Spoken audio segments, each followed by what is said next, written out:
There's usually an option. That young man's hip x-ray that I showed at the end, that was a case where we had to, take bone from somewhere else and use it as a bone graft and use a special implant. So there's always sort of a next level of care and a higher sort of level of implant you could. So there aren't too many hips or knees that we can't replace.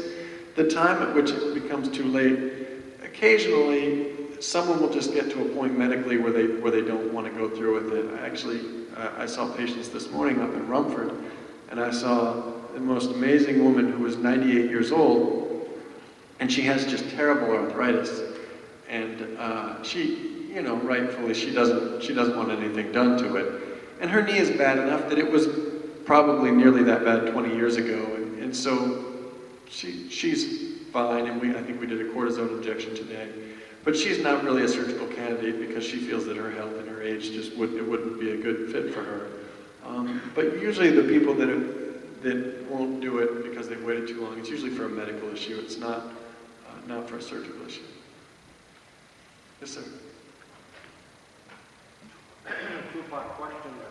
When the patient is being operated on, is she unconscious or you just numb? Is she conscious during the operation?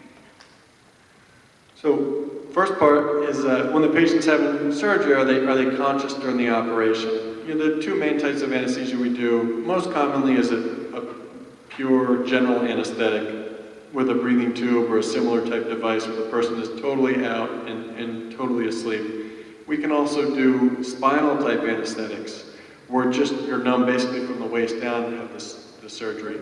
Second question, how long is an average recuperation after the operation? And so the second question is how long is the average rehab or recoup after the operation? In hospital is about 2 or 3 days. On Monday of this week I replaced 3 knees and 2 of them went home on Wednesday and 1 of them went home on Thursday. So it's usually 2 to 3 days. And then we do for a couple weeks physical therapy. Usually that therapy initially is at home until you're kind of fit to drive and more mobile. And some of us are, some folks don't have someone who can take them to therapy a couple times a week or aren't able to get there themselves. And so the plan really has to be tailored to each person. But in-home physical therapy for a couple weeks.